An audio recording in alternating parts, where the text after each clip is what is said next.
Welcome, Jannine, to Wellness Spring. I'm so grateful to our communal friend, Suzanne Gamache, for this lovely introduction. Thank you for having me. I appreciate the invitation. Absolute pleasure. And before we delve into your incredible journey, could you please tell the listeners a bit about your background, where you grew up and your family, your education and so forth, so they can get an idea of the real you and where you came from? Oh, thank you. Wow, that's a big question because I'm pushing into my sixth or seventh decade of life. So I'll very briefly, I was born into the desert in a place called Woomera, which is close to Pitjantjatjara Lands in South Australia, as it's called. I was brought up on Tharawal land in a place more commonly known as Campbelltown on the outskirts of Sydney. At 17, I left that town and haven't looked back. I've really traveled since that time. I'm a big traveler. I have a insatiable search for discovering new places and new lands.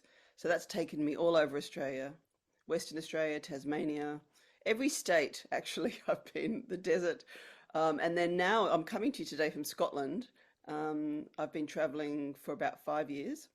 Um, every now and then we settle in a village or somewhere in Britain. We have grandchildren, which is what brings us here. And that's on the back of living in Byron Bay, which was on Arakwal land, Bundjalung country in Byron Bay. A lot of people ask me why I left paradise. And of course, the pull of family is strong. So we're here for our children, great grandchildren as well. That's fabulous. And like you, I just go with the flow and a continual traveler. And can you share with us a defining moment from your journey as a business pioneer that epitomizes the essence of your regenerative approach? Oh, interesting. Hmm.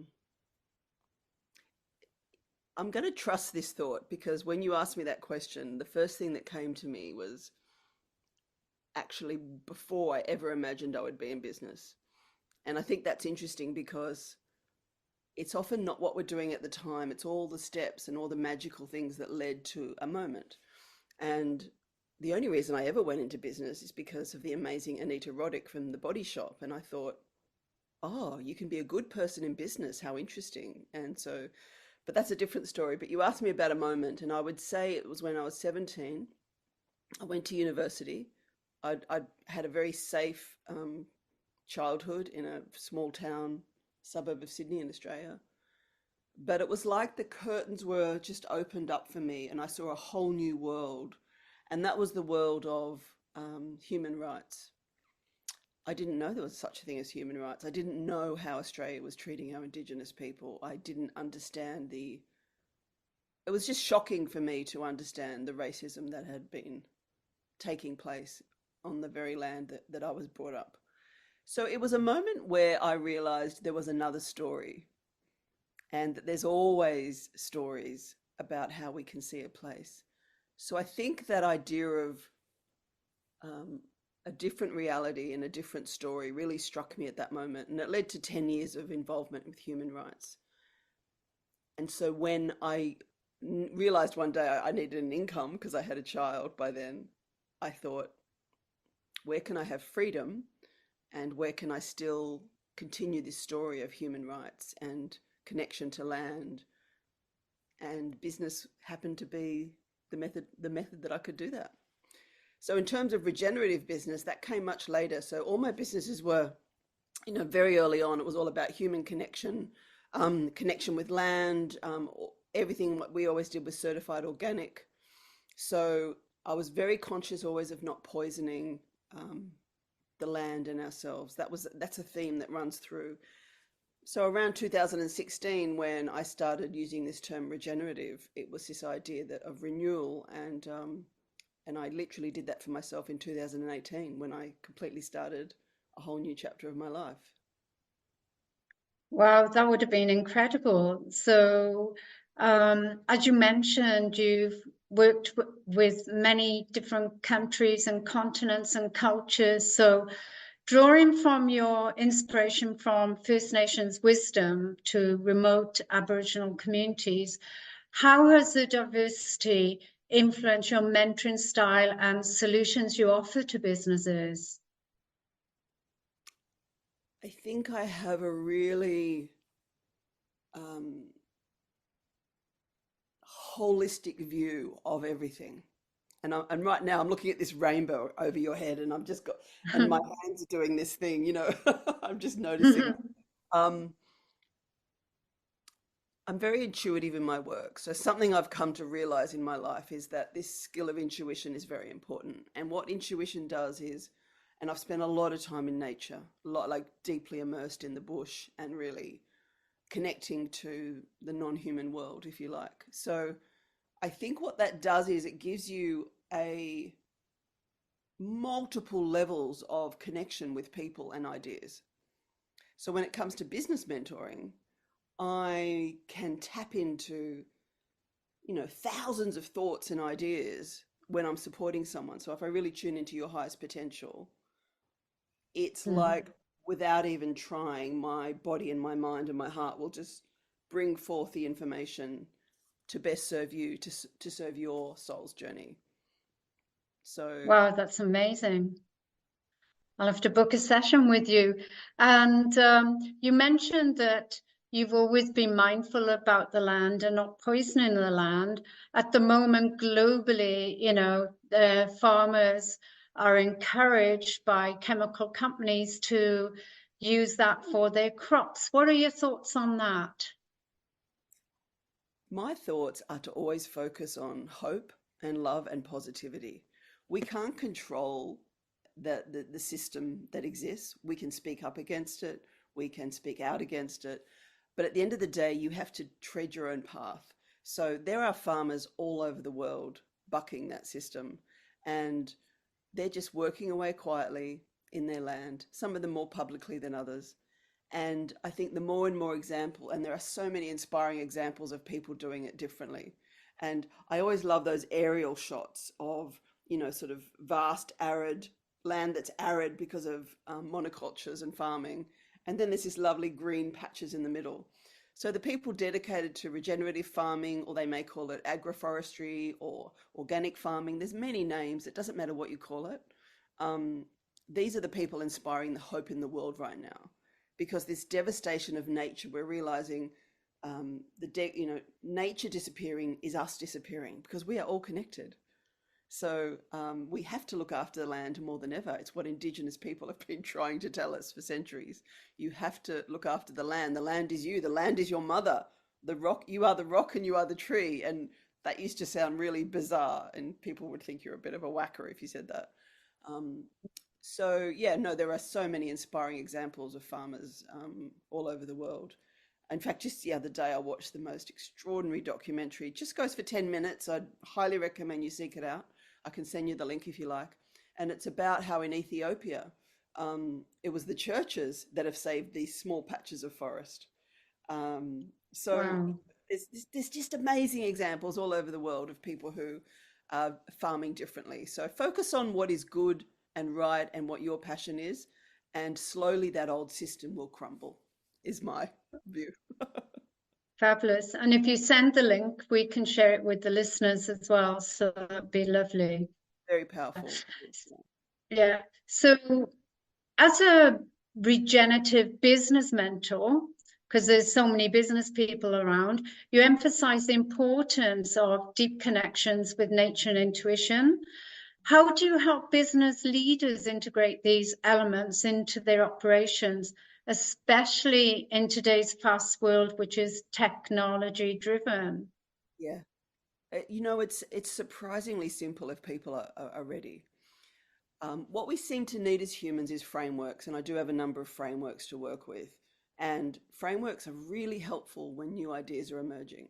So rather than a doctrine or a methodology that's fixed, we have to be open-minded and work with the unique brilliance of a company and a leader.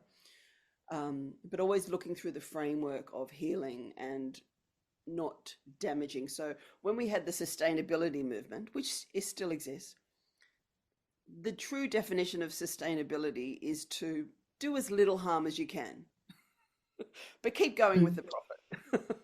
So Mm. it's, I think we've seen after 3 or 4 decades that hasn't been a particularly useful strategy because we're still seeing massive deforestation, and we've got to do things differently. So the regenerative movement is saying, how can we be life affirming?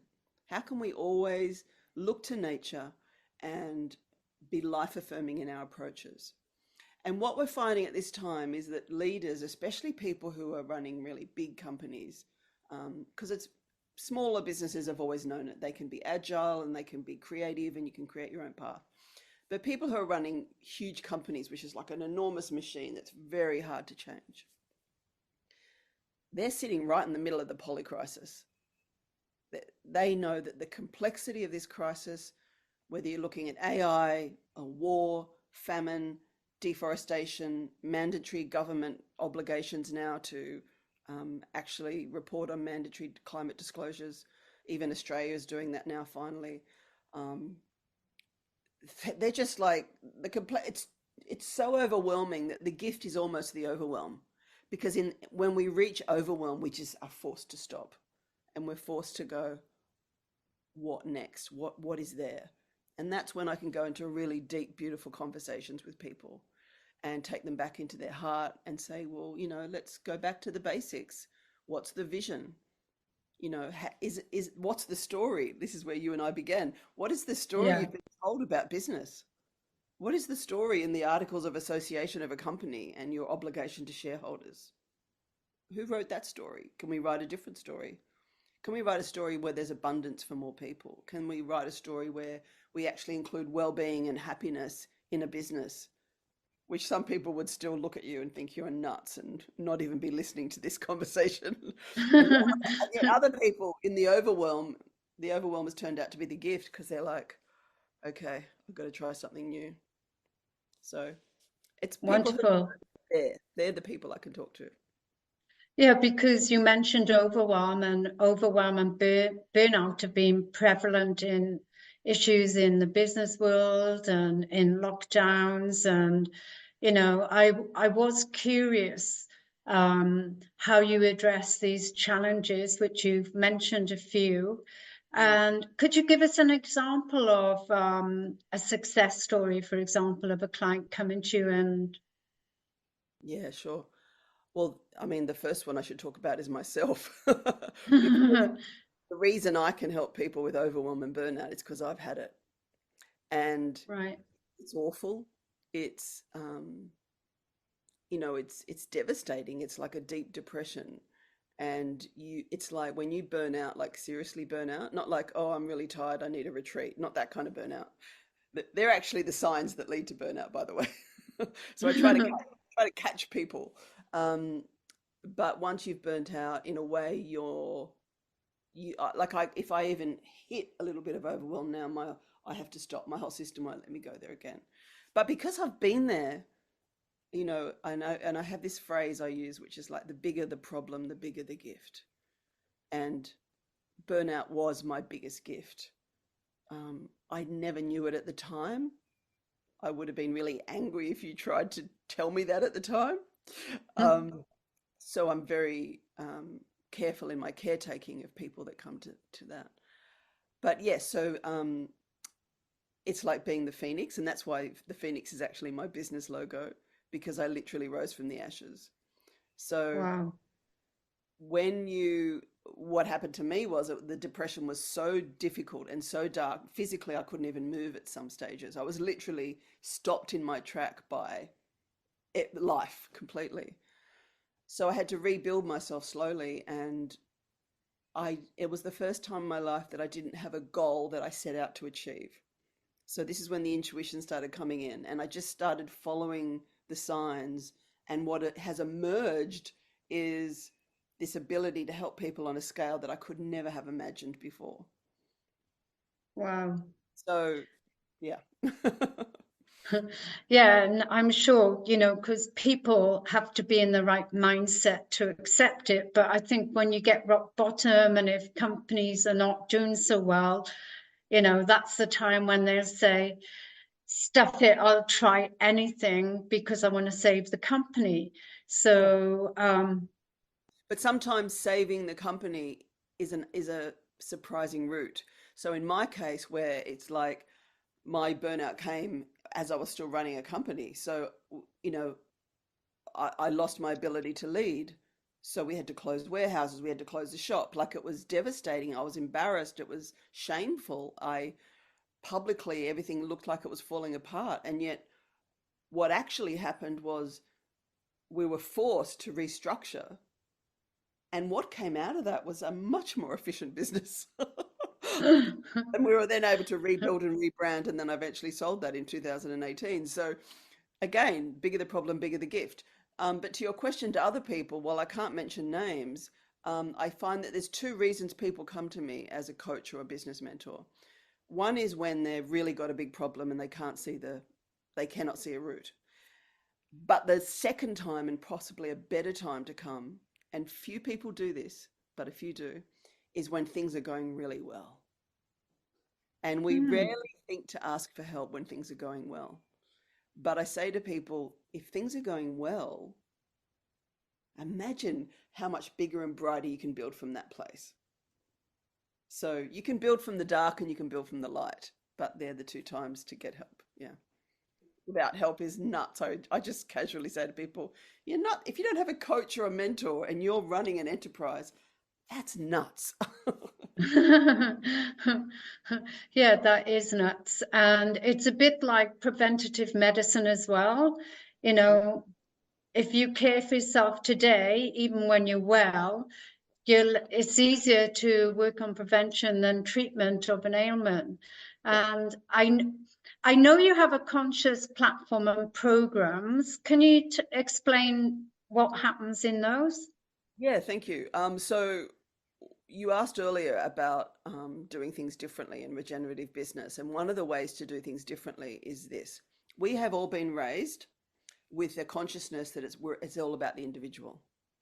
And the truth is we are unique, but we somewhere along the line, somebody got that mixed up with being unique with being an individual. So we've been brought up to only think of ourselves. And you get ahead by, maybe crawling over other people or, educating yourself and, just dropping off things like love and connection for the sake of success. That's the model that we've been given. And I'm really interested in I'm going to prove that you can have success by including love, including intuition, including care. And so our business programs, and the primary one is called the Growth Experience. In fact, we used to have one called the Be Experience, and that's the business I actually gave away to Suzanne. So again, always modeling. You don't need to sell things. You can give them away to help give them breathe life into the world. But what came from that was the Growth Experience. And what we do in that is we basically look at a new paradigm of business. We start with that personal development, and then we move into the traditional things you would expect in business, like conscious marketing, as I call it. So conscious marketing is basically non-manipulative marketing, but learning how to communicate and tell stories and really connect with people in a way that matters. Because people do want things and people want to connect with you, but if you do that in a genuine way, so we teach people how to do that. And there's a beautiful process where I'm not the only mentor. So I teach people how to have a nature mentor, and people go, I'm using this word teach. It's interesting. I do partly teach, but my goal is to facilitate, because I strongly believe people don't need to learn new things. They need to remember what's already in their heart. So I create a space where it's more about remembering, which feels like learning, but it's really about remembering. So we do personal development, we do conscious marketing, we do storytelling as a huge module, and everyone produces a big piece of work where they to externally express everything they've learned, and it goes for a whole year, so that there's lots of space for change and personal development. And right in the middle of the year, in this period that we call evolution, take people who can, if they're in England, come to a sacred stone circle called Avebury. You may know it, Beverly. Yeah, hopefully I'm going there next month. Oh, amazing. To Glastonbury and that whole area. Oh, fantastic. Well, Yeah, that's very special to my heart, Avebury. So I take people there and we have yeah. really magical, intuitive experiences there. So, yeah, so the Conscious Business platform is a place where we can run conscious business courses. Yeah. That's fantastic. And I'm intrigued as well about your ethical products, creations, and branding, which you've just touched on. Yeah, I mean that's my last business, Nature's Child, where we had ethical supply chains. It was cradle to grave love is what I called it. Excuse me. And so I've proven that, how you can have business success without harming or always considering, what is the best way? How can no one be harmed in this process? That was the whole basis of that company. So I can help people because I've done it, not because I think it's a theoretical idea. Mm. I just love your whole business model, always put in nature and the health of the planet and people at the forefront.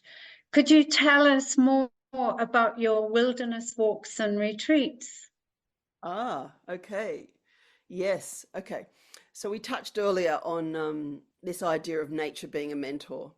So I create this space and I call it Nature's Boardroom. And it was a fun title because it was like, what if um, nature had all the answers and we went into nature's boardroom?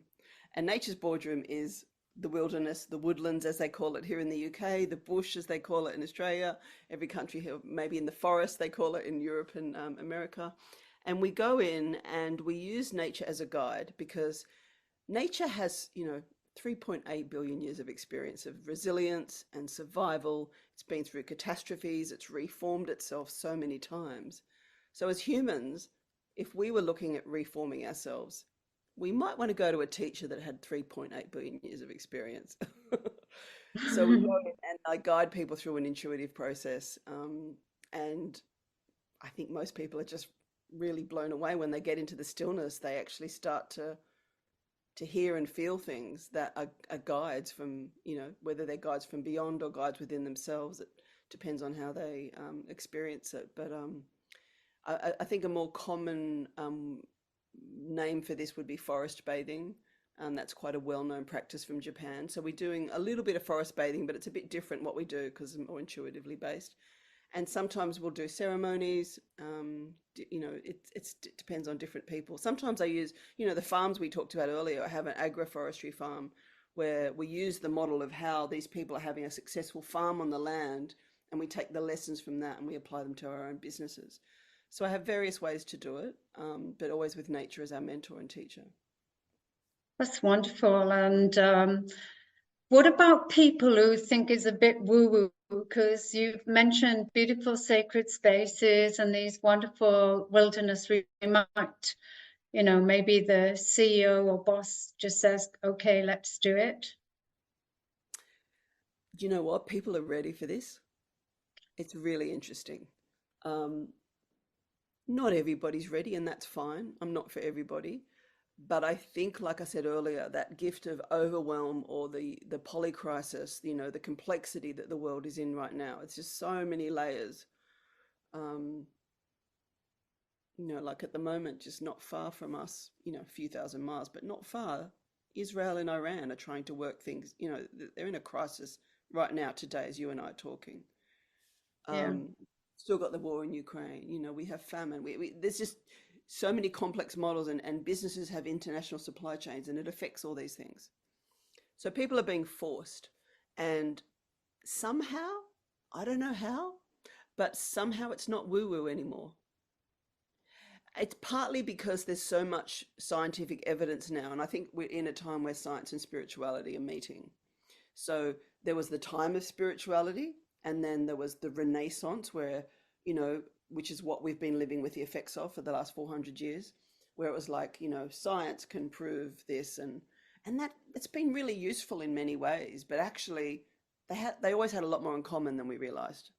So I think there's that with physics and neuroscience and a whole bunch of modalities, quantum physics. It's people are like, actually, the most famous physicists in the world have always said, Einstein particularly. It's like, Mm. intuition is the most important thing. And in fact, scientists use intuition, they just haven't talked about it.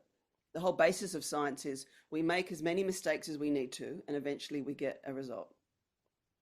And so it's time for Yeah. businesses to go, let's make as many mistakes as we need to, and then get a result. So yeah, it's not for a lot of people. This is not woo woo anymore. They're ready. Well, that's great to hear. And what advice would you give to aspiring entrepreneurs or business leaders who want to embark on a regenerative journey but may feel overwhelmed or unsure of where to start? Yeah, I think talking to someone, getting that kind of support is no. I think people would go to a book first. That's what humans do. We go to a book or we go to a seminar, and that's really useful. But at some point, as in early in your journey as possible, just get into nature. It's completely free. Take yourself camping, but I mean by yourself, like in a safe place, or go in a supported space if you're not comfortable going by yourself. But just get into nature. When you get into the on the land, you will start to move naturally into a calmer space. The science is there that it literally balances your nervous system. That's all proven now. That's what we are talking about before. The evidence is there now. Yeah, Um, and then find communities of people that you can talk about what's emerging in you. And some of the people that come to me are just like, they're almost like maybe they're a bit embarrassed or they don't even know what words to use. And they're like, something's happening. And I just feel like you won't judge me. I get that a lot. I'm like, I just got a feeling wow.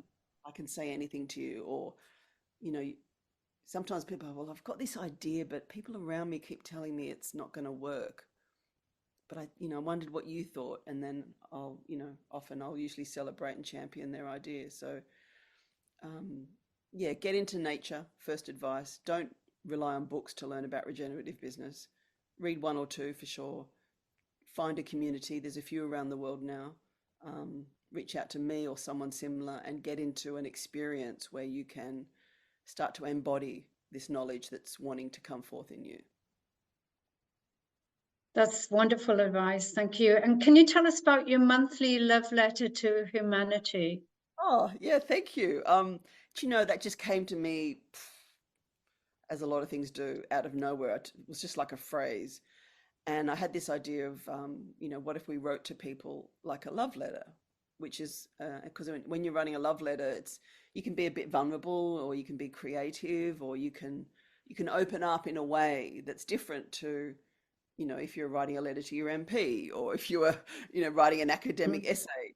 And I'm always loving how can I champion other people? How can I provide a space where to elevate new voices? So I just put this idea out there, and we've got our first 10 letters in, and we're publishing them. Well, actually, a few are up already, and then the rest are going up this week. And then we launch it on April 22nd, which is Earth Day. And hopefully, everyone else is as inspired as us. And you'll see from looking at other people's letters how short they can be. It's not about how long they are, it's about you connecting in a really meaningful space and getting that published. And then we champion you. We put your photo and your link there so people can go and explore you. So it just fulfills so many things in one beautiful go. It's completely free. It's just a way I can support and champion people who want to speak from the heart. Just such a wonderful thing to do because it warmed my heart when I seen it on your website. And in the beginning, you told us you moved to UK because of your family, and I saw one of your products is the Hugabeb baby carrier, which Yeah. was a revolutionary project that changed parenting practices worldwide. Can you elaborate on the product a bit more and how Indigenous wisdom played a role in its design? Yeah, thank you. There was a there was a first of all, it came from within me. Like I had this, you in 1995 when I had my first child, you were expected to put your child in a cot, give birth in a hospital, and all these things. I don't know where it came from. Because I'd spent the last few years in the bush, perhaps. Um, I just thought that feels wrong. And then I came across a book by a woman called Jean Lidloff, who wrote The Continuum Concept. And she talked about both the science and the spirituality around the importance of human connection and touch. And I'd spent a number of years in various Indigenous communities, so I'd seen other ways of being. Um, and whether I knew it or not, it was somehow affecting my thoughts and beliefs around connection and parenting. So I went to get a baby carrier, and I think there was like two on the market at the time, and they were, it all relied on your shoulders being pulled down basically, and you couldn't use them Mm. past 2 months. They were meant for a newborn, and they weren't very comfortable. They were awful designs. I don't know who designed them. I don't think it was a mother. So we just thought, okay, when you look to Indigenous societies, they're carrying their kids. Like they parent in communities, they parent in tribes. You have a grandmother and a grandfather, and you have a cousin and an auntie, and people don't parent by themselves. And in the Western world, we're expected to be alone as a woman while your partner went to work, and it was isolating, and clearly negative effects were coming from that. So we thought, this is nuts. So I don't know, I think we just took that idea of a sarong, and then we thought what fabric would make that more comfortable, and then we found a kind of a stretch fabric, and we thought, well, how would you tie it up without any buttons or clips? And I don't know. I look back now and I scratch my head and I think, wow, that was amazing. We did that.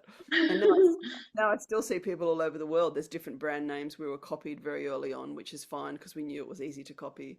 But we remained the best known brand, and Huggabub is still going today, along with other brands. So yeah, very exciting.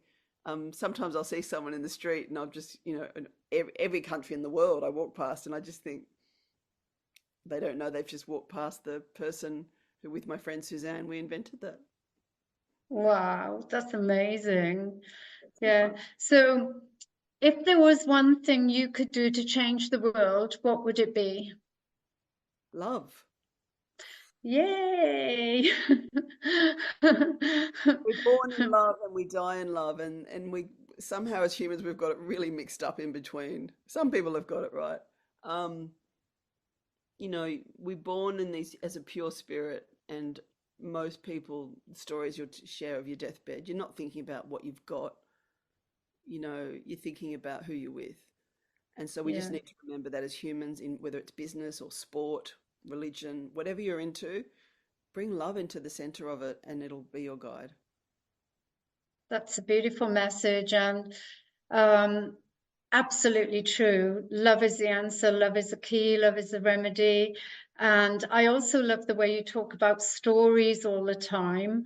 How did you bring story writing in? Because everybody loves a good story. Yeah. Stories are interesting. Again, it's something I learned from Indigenous societies. So the world is complex, yeah? And the Yeah, way Indigenous people have always dealt with that is they've told stories. And because stories connect our minds, our hearts, and our guts. And we remember stories. So the way Indigenous societies pass down the law, literally, whether it's LORE or LAW, was by telling a story. So I guess I was also influenced by that. I saw that that was effective, it was remembered. Um, but then there's been, again, so much evidence around what storytelling does. And we all, as children, we remember our fairy tales. You could recite a fairy tale over and over, and that's the evidence that stories are well remembered. And how many times do we say to each other in conversation, I met this person the other day, or I listened to this podcast, and this is what she was talking about, because it's a story. So when I teach people storytelling, I just teach them the elements, because some people, they don't always quite understand the importance of an arc and setting up a crisis and setting up a resolution. And so there is an art to it. And it's the most easiest, important way for us to get our message out there into the world. oh, that's fabulous. Yeah, because as you said, people get engaged with stories and they're more likely to listen rather than a boring presentation or something like that. And you can get the whole team involved with the story, because I love the way that you said on the workshops, that you get people making the different platforms and things with the storytelling. And yeah, so what's next for you? What's next? It's interesting. My first reaction to that is what is. Um, I try, no, I don't try. I don't use the word try. I am very in with what's happening. And at the moment, there is a new thing emerging, and I'm kind of observing it within myself, going, this is interesting.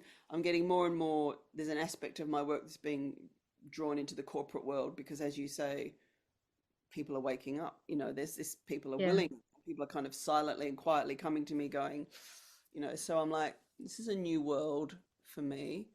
It's not really brand new, but it's, yeah, so stay with the intuitions, stay with retelling how to do business and marketing strategy is at the core of what I do.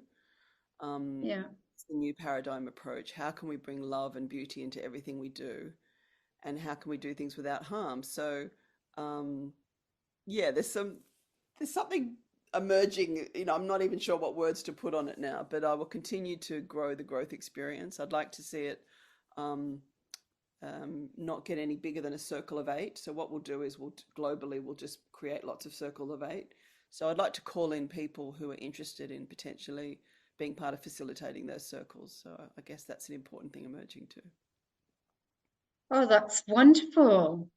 We'll definitely put that with the notes, and also your website, Jannine with double M, JannineBarron.com. And yeah, this has been such a fabulous, exciting conversation. Is there anything else before we say goodbye that you would like to share with the listeners? Just trust yourself. Trust, even if it's a wild, crazy thought and no one else believes you, trust what is wanting to emerge in you and find someone who you can talk to about it. Oh, that's wonderful. Because a lot of people as well, intuition, they're scared off by the word, but I just say to people, just trust your gut feeling Trust your gut. and trust your gut. Yeah. I did do, I don't know if you've seen, I did do a TED talk on intuition. And that seems to be being picked up by some really interesting people at the moment. It's suddenly a year later. So, yeah, if you're interested, I can give you that link as well. It seems to resonate with a lot of people. Yeah. Oh, thank you. And what is your wellness spring? What's your wellness go-to? Nature, every time, walking in nature. Yay. I purposely put myself in situations wherever I go. I know very quickly where my walk is. That's wonderful. So thank you so much for giving up your precious time today. Thank you, Beverly. Great to talk to you. Thanks for inviting me.